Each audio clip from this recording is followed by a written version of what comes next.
kind of a checklist this time. So it will be a tripod checklist to check the prediction model, to see how a model was derived and validated, and to see how well it performs in a diagnostic accuracy study, for which part we will be using a star D checklist. So this is different from the usual CAP checklist which we have been usually using for the previous sessions on diagnostic prediction model as well as diagnostic accuracy study. So I'm thankful to Dr. Sakshi for having prepared this session for us, and I hand over to Dr. Sakshi. Good morning everyone. So like Sir mentioned, today we will be looking at a diagnostic prediction model study and how to critically appraise it. So there are two components in this. One is how to appraise a diagnostic study by itself, and other is how to appraise a prediction model and how a diagnostic study is conducted on prediction models. So I would just like to give you an introduction before going through the case that we are dealing with. So when we come to statistical models, we have prediction models and etiological models. The etiological models are the one that deal with causality, whereas prediction models are basically to determine probability of an outcome in a given individual. So it's not based for a population, it's more at an individual level. So now when it comes to prediction models, there will be two types of prediction models. One is diagnostic and other is prognostic. Diagnostic is when at a given time you have both the predictors and the outcomes, and you want to see which predictors lead to the outcome. Whereas prognostic models are a longitudinal follow-up, where you pick up some predictors and see how they influence the outcome. So generally, diagnostic models are used to tell you which prediction model is good diagnosis, whereas prognostic models are more likely to be used for survival analysis, where you want to see which of the predictors lead to overall survival. How they help is diagnostic models. If you have some predictive model like scores or certain things, they help you to tell whether you need to test a patient further requiring higher imaging, whether you need to initiate treatment. It also helps to inform patients as to what is the likelihood of them having a particular disease. Whereas prognostic models will help you decide whether to apply some preventative lifestyle changes for patients. For example, someone with obesity, what is the likelihood of them developing diabetes over time? Similarly, it can help you risk stratify for various RCTs. It can also help consider monitoring strategies for patients. So coming to how predictive models are designed and validated. So initially there are studies that pick out the predictors. So there will be multiple studies that pick out which predictors are used. Then you have a developmental study. So that deals with development, where you can do it only as a developmental study in a given set of data, or you can develop and validate the same study using the same sample. So that's called internal validation, and it can be done by multiple methods. Most commonly used is bootstrapping. Then there are other ways of validating the developed data. One is taking a sample set, splitting it into two, and then developing on one and validating on the other. So this can be random split sampling, which is not preferred as much. And the second one is non-random split sampling, so that is more preferred. You can non-randomly split into location or time. So that will give you either a geographical validation of a study or a temporal validation of a study.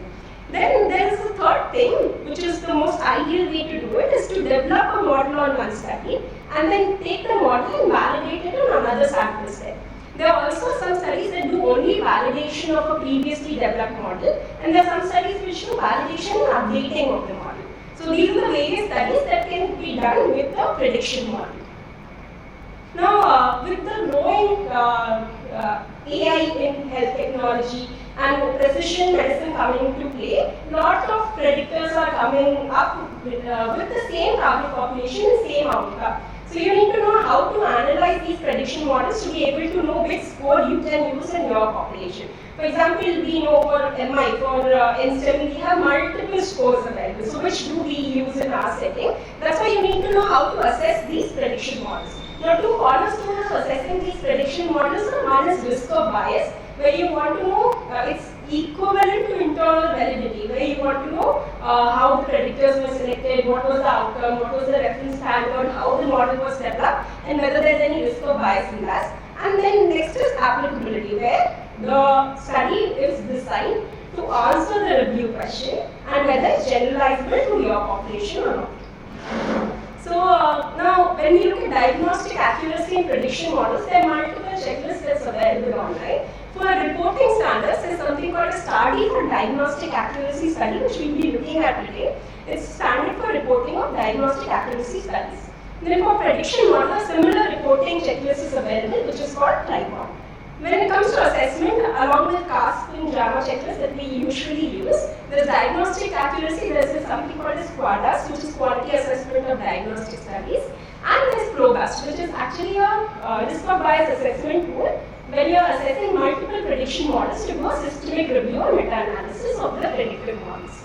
So what we'll be focusing on today is study and tripod checklist to see how diagnostic accuracy studies and prediction model studies can be reported and therefore assessed by reviewers.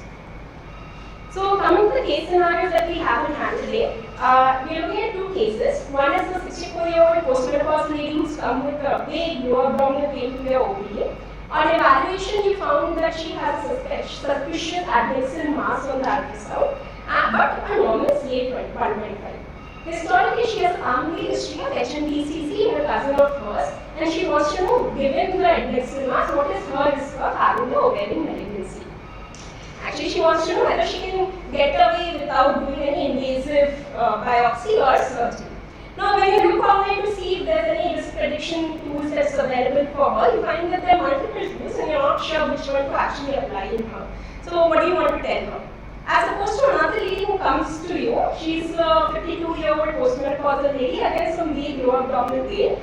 On evaluation, found her mildly elevated CA125. So the cutoff is 35, we find around 40. But she has a normal trans-abdominal ultrasound. There is no significant family history. Now, given this vague abdominal pain, postmenopausal status, mildly elevated CA125, would you want to consider higher imaging in her with CT abdomen or MRI pelvis, or would you want to do further tests? So, how would you want to differentiate between two cases is what we are looking at today. So, the paper that I've selected was recently published in Lancet on October 1st, 2024. It's actually a huge cohort study that's ongoing, and a part of the paper is published in this, which is risk prediction models in postmenopausal women with symptoms of suspected ovarian cancer in the UK. And it's a multi-centric prospective diagnostic accuracy study. It's from this rocket study, which is a large cohort that's ongoing for ovarian cancer in the UK. So now coming to the study checklist, we are looking at various things. It's divided into titles and abstracts, introduction, the methodology section, results, discussion, and other sections. So we'll go through the whole thing, and then we'll talk about tripod statement based on one of the prediction models that's being used in the study. So coming to the title and abstract, ideally you're supposed to have the title which mentions what way you're doing a diagnostic accuracy study. So whether you're using one of the measures of accuracy like sensitivity, specificity, predictive values, or AUC.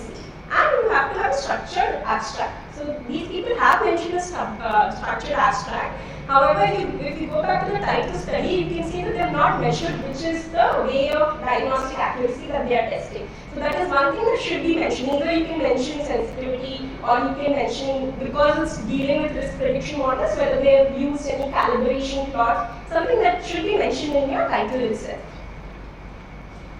Then coming to introduction, you want to know the scientific and clinical background, what is the rationale for the study, what will it add to the already available research, what is the intended use and clinical role of the index test, and the objectives and hypotheses. So just clarifying some terms, intended use is what the test is supposed to be used for. So whether it's used for triage, whether it's used for diagnosis, whether it's used for screening, whether it's used for confirmation. So those are some things that's intended use of a clinical test is.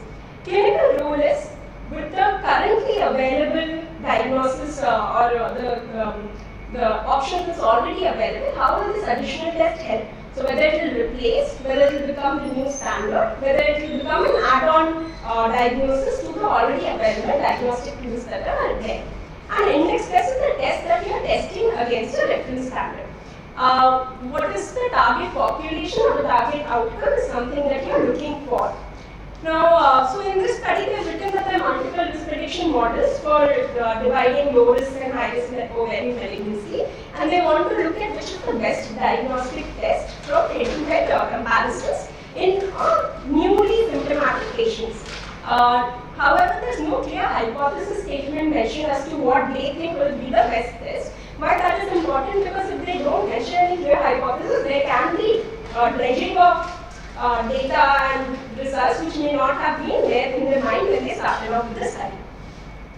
Now coming to the PICOS statement, so the population was postmenopausal women with non-specific abdominal symptoms with abnormal CA125 or ultrasound features or both. Index test was multiple risk models that were compared, which I'll come to, and CA125.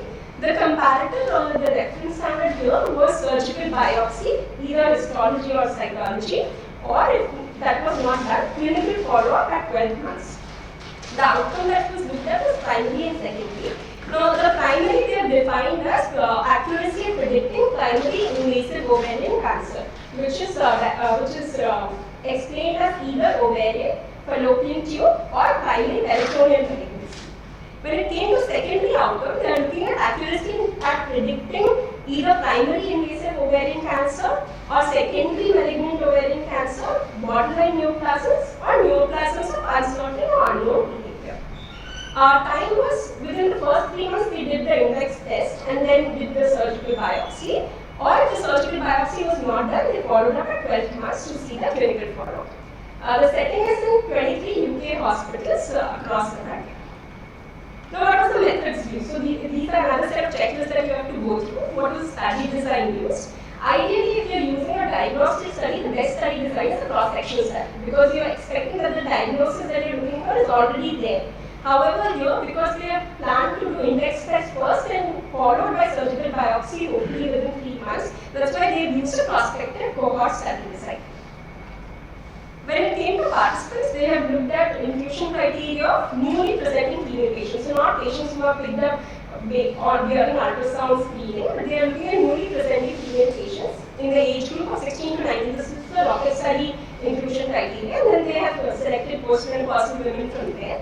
Non-specific symptoms based on the NICE guidelines, they looked at persistent abdominal distension or bloating, early satiety, loss of appetite, abdominal pain or pelvic pain, increased urinary urgency or frequency, weight loss, fatigue, and altered bowel habits. They mentioned something as if IBS is found in a woman more than age of 50. They included those patients also because it's very unlikely for IBS to present at the age of 50. So that's something that they've included. Then raise CA125 levels or abdominal ultrasound findings or both. Exclusion criteria is pregnancy, someone who's declining a transvaginal scan, whether there was any other active non-ovarian malignancy, previous ovarian malignancy. So there was a protocol amendment in 2018 where they have written that even ovarian system less than 5 cm diameter, normal CA125 concentration, they have removed from the study because they found that the risk of malignancy in them was very low. However, this may have overestimated the diagnostic accuracy of the prediction tools that we have. I also thought that they should have excluded patients who are post bilateral salpingoophorectomy because again risk of ovarian cancer in them is very, it may not be there, but they have not mentioned that. Then how did they go about selecting these participants? So all the participants were screened in 23 hospitals and these were all referred from either the GP system there or from emergency referral into IP patients or referral from other sources. Other sources is from other consultation services, from ultrasound clinics, or from other like small secondary hospital setup into the tertiary hospital. Now they screen them for eligibility. After that, they have given them a symptom eliciting questionnaire. They have taken blood tests for biomarkers. They have done an ultrasound and then additional biomarker tests they have again taken blood test for.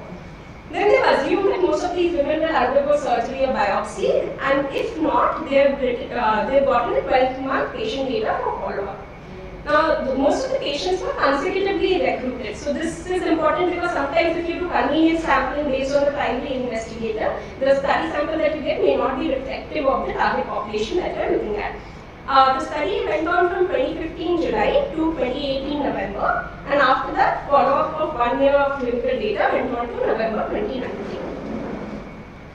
So test methods, we are looking at first index tests. What were the index tests that were included? So there were around 7 things, 7 prediction scores that were included. I'll be talking about that. So the common one is RMI1, which is what the UK NHS uses currently for this stratification.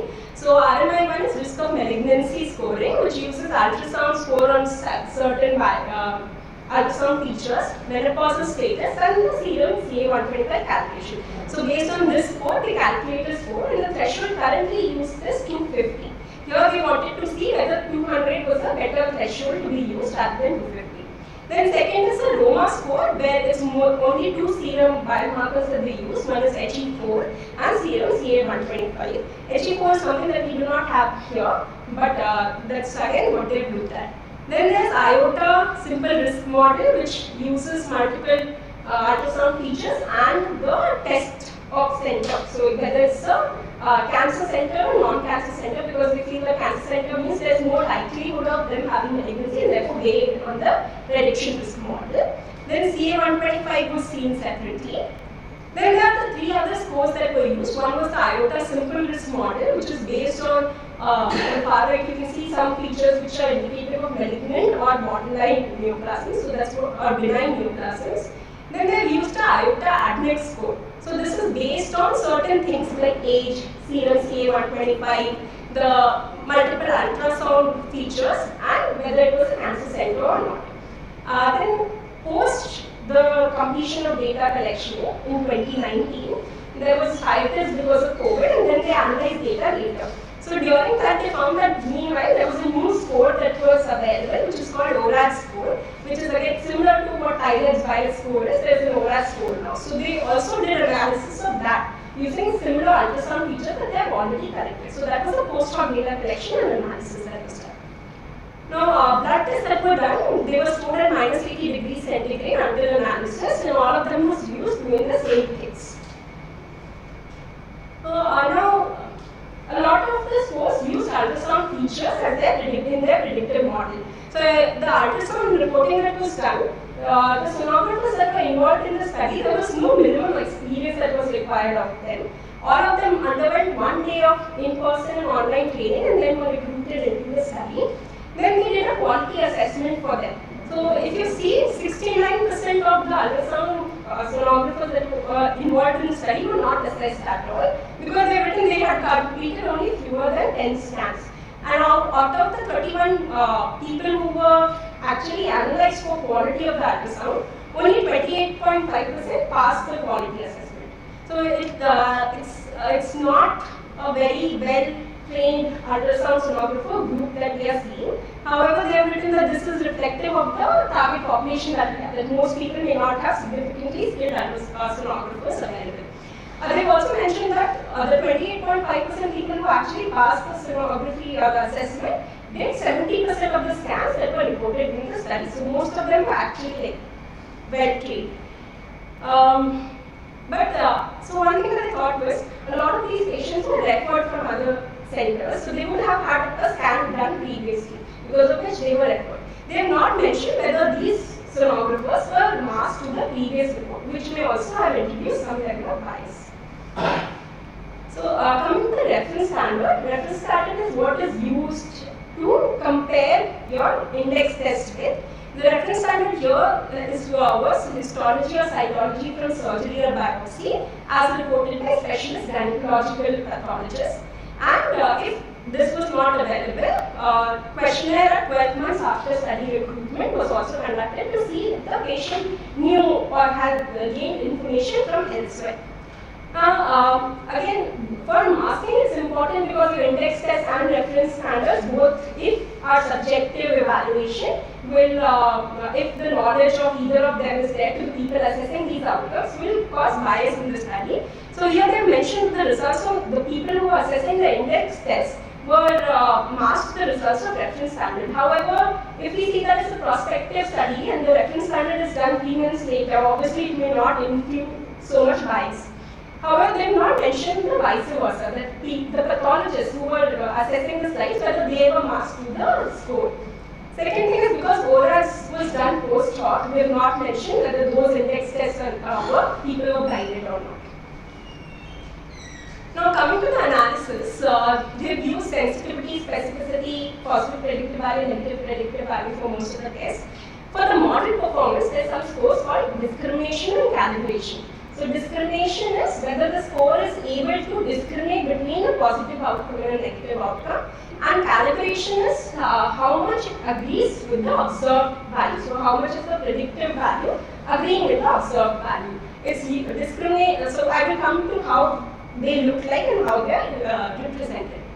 So they have not investigated any inter-observer variability of the sonographers or of the pathologists either.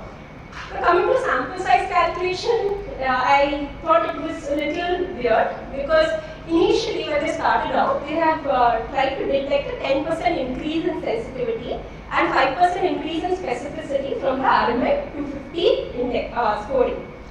They have assumed the prevalence of 30% of ovarian cancers in the local population. However, it seems like a very inflated prevalence that they have assumed.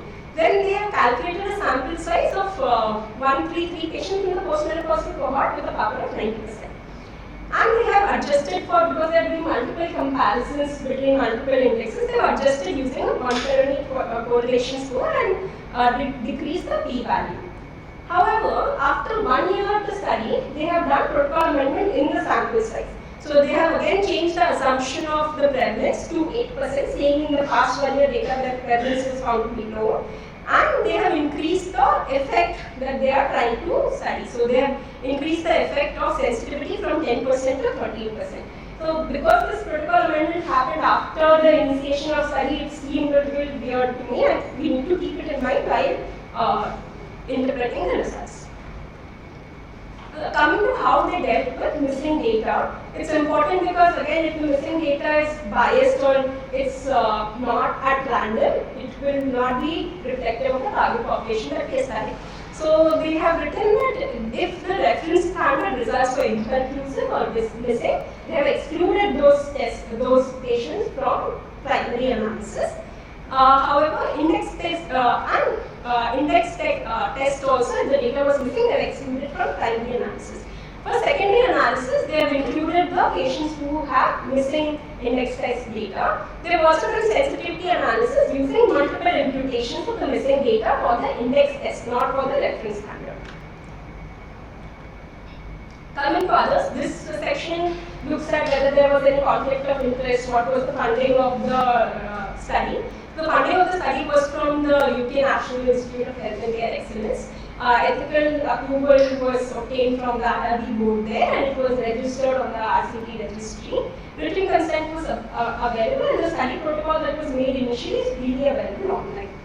I thought there were some conflicts of interest. One is multiple authors are part of the IOTA steering group members, so they may want to highlight their scores. Then there's one author who reported grants, personal fees and travel allowance from Samsung Medicine and personal fees from GE Healthcare. Then there are two reporters again who had consultancy to help implementation and testing of one of the index test models. And one author had collaboration with one of the diagnostics that was working the biomarker assays. So because the Samsung Medicine and GE Healthcare are trying to have integrated this model into the ultrasound machines in Austria and Korea, I thought that was a significant conflict of interest that we have to keep in mind.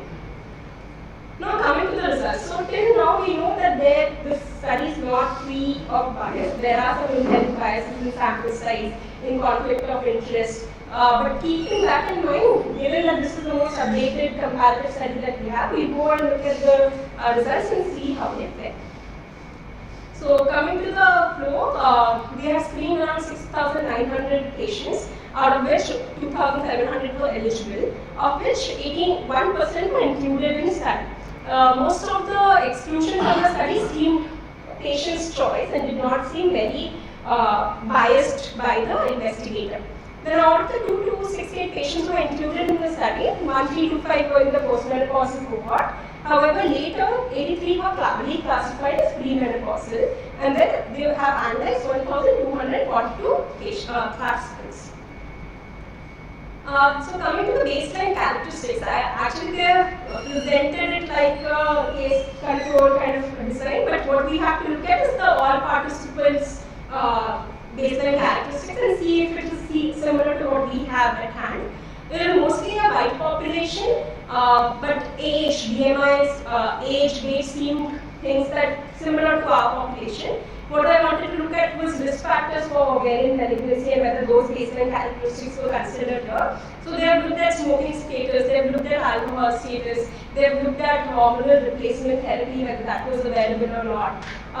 They have a lot of missing data though in different things. So if you can see postmenopausal bleeding, around 50% data was missing in the ovarian cancer group. So that we have to keep in mind while analyzing the results. Then they have looked at whether there was any previous diagnosis of cancer, family history of cancer, and whether patients had previous pregnancies or not. When they looked at, so the classification of ovarian cancer, non-ovarian cancer and others is based on the primary analysis. Ovarian cancer is primary invasive, no ovarian cancer, and others included missing, unclear diagnosis or others like secondary malignancy, borderline malignancy and others. So out of that, out of the ovarian cancer, only 1% were identified at 12-month follow-up. Rest all of it was from surgical biopsy, meaning that the reference data that they've used is mostly fair. However, 8% of reference standard data was missing, which they've excluded from their primary analysis. The severity of target condition included multiple staging, and the staging was missing in 8% of population. Now coming to the test results that we have, so just wanted to orient you to the table. So they have looked at the index test here, which is compared against the reference standard, which is the biopsy, and then they have again compared it to the RMI at 250, which is what the NHS uses. So these are the sensitivity specificities of the available test, the positive predictive value, negative predictive value, and also calculated the negative likelihood ratio for these tests to see how they have fared. If you can see that while their 250 RMI has sensitivity of only 82% and specificity of 87.4%, considering that you want to rule out malignancies with that, with such predictive tools, a sensitivity of 82.9% is actually low, given that you want to rule out malignancies. So they have looked at sensitivities which were higher. They found that Roma at 14.4 threshold was sensitive by 97%. Iota adnix had a 96% sensitivity. So those are things that they have looked at and found significant results with, even when compared to the RMI 215 score. Again, iota SR risk is not very great. I wanted to highlight CA125 also because that is something that we use quite commonly. That's sensitivity of only 86% and specificity of 77.6%. So it may not be a great screening tool for patients with ovarian malignancy or suspected ovarian malignancy. This is the AUC curve for all of these risk models. Multiple lines are there. You can see the crosses are the thresholds that they have taken for various risk models. And most of these, if you see, these are the ones that have good sensitivity, specificity here. Coming to calibration plots, that's how we do. Which is the best one? So just got the highest area. Yeah, this blue one, which is the iota adnix. And that also is used at different thresholds, which is 10% and 3%. So if you think 10% may be better than 3%. Now coming to calibration slopes, these are how to represent predictive tools. So if you look at three predictive tools that they use, iota adnix, Roma, and iota SS risk.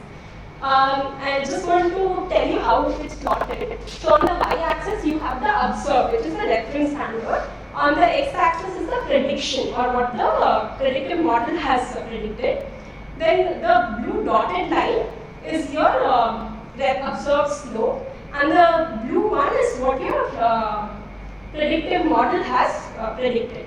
Now it's divided into deciles. So all of these green things are 10-10 deciles. So 10%, 20%, 30% is divided like that. And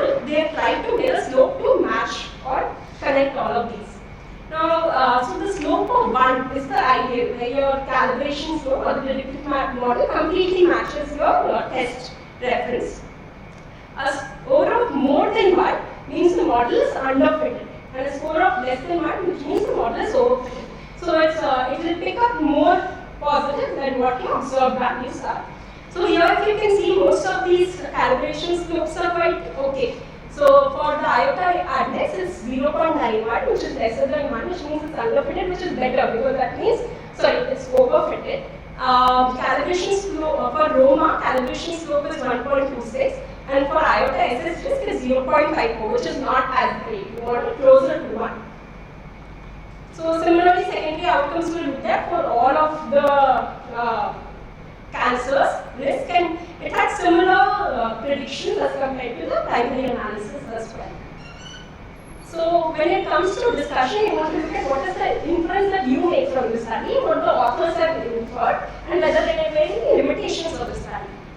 So here they have recommended IOTA index at 10% as a new standard of care, which makes sense because it had the highest sensitivity and the least compromised specificity.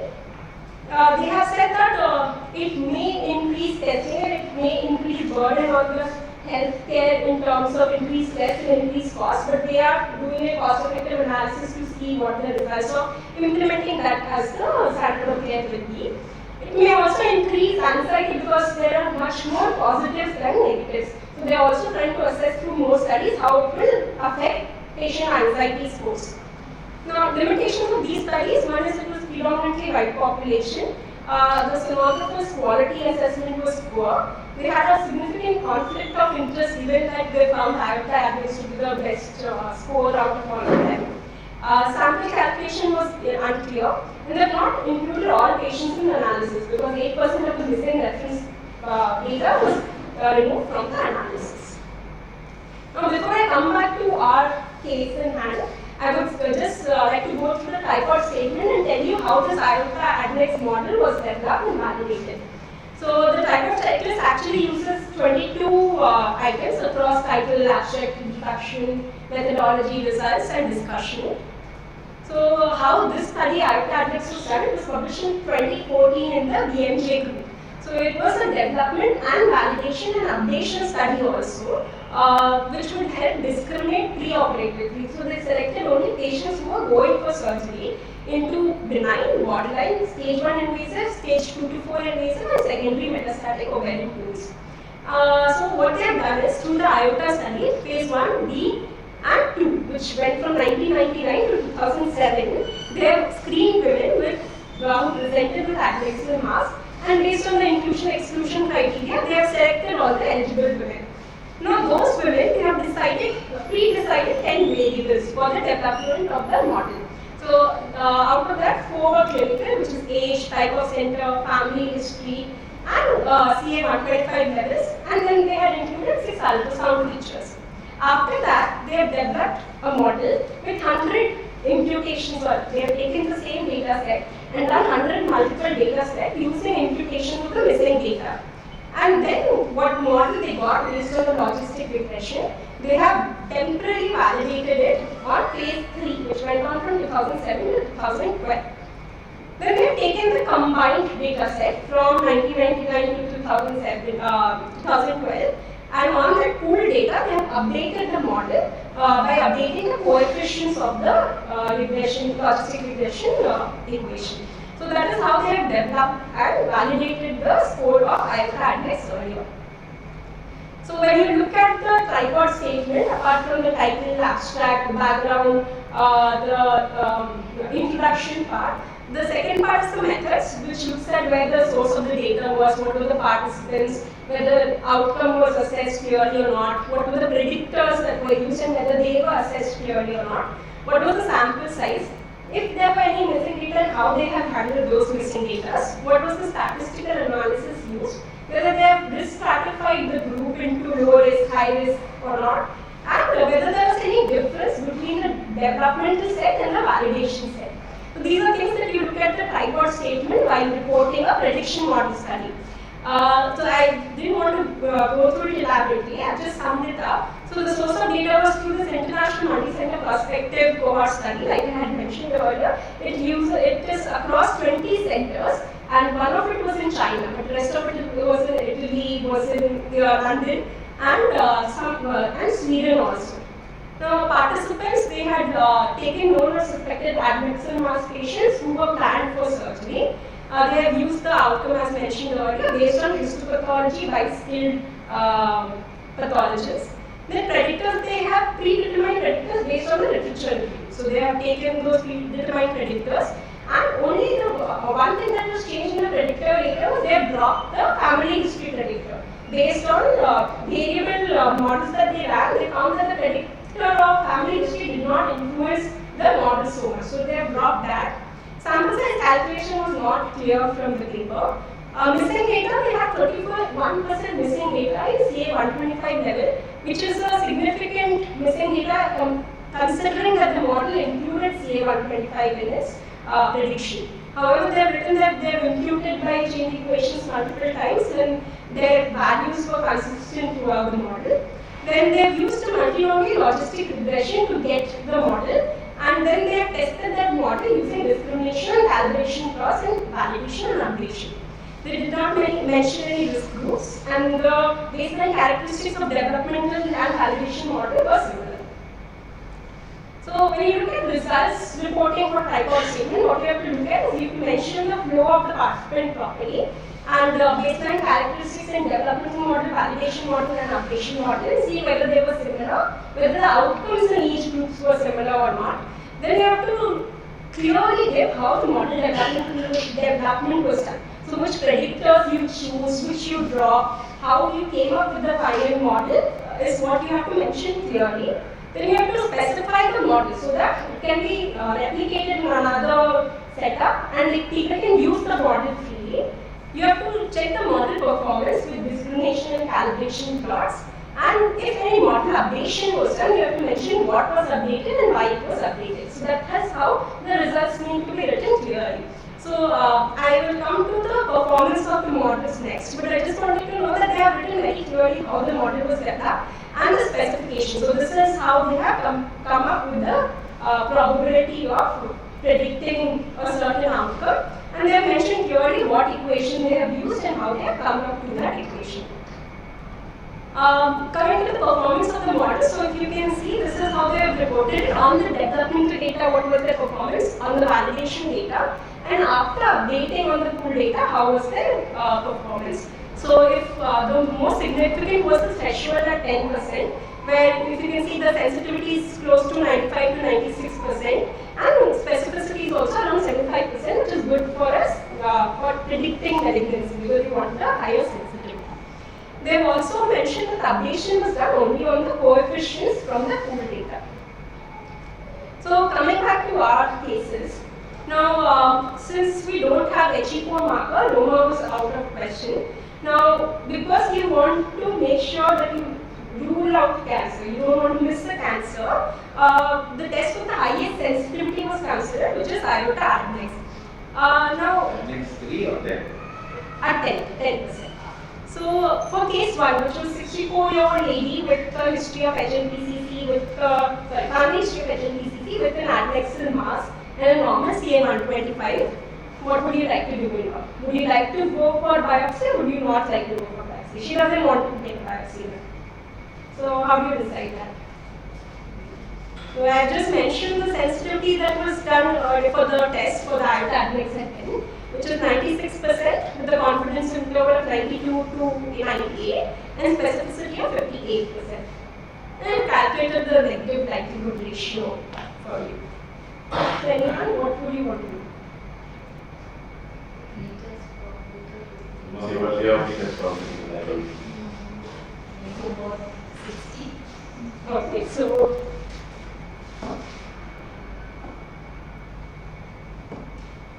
if we so for interns and registrars, this is a Pagan's normogram where you look at the pre-test probability of a given scenario that you have in hand, and based on the likelihood ratio, you get a post-test probability. And given the post-test probability, you want to know whether you will actually consider the test and make a decision according to the test. So like Mercy said, we think the probability of this patient having a malignancy may be 60%. So calculated the negative likelihood ratio for you at 0.06%, which may be somewhere here. Okay? So you join this line and you get a post-test probability of around 10%. So would you want to go ahead with the biopsy? You wouldn't want to go ahead with the biopsy. But for this patient, even risk of having 10% malignancy may still be a huge risk. If you look at the perspective of a healthcare provider, for example, if you look at government providing multiple schemes, and if for them a 10% risk may not be adequate to give a mass procedure like a biopsy or surgery. But from this patient, so let's say this patient was your relative, would you avoid would you just live with a 10% risk of malignancy? You may not want to. So it depends on who you are looking or which perspective you are looking from. Now for the second case with postmenopausal lady, some vague symptoms, mildly elevated CA125 but normal adnexal mass. What will be your pretest probability?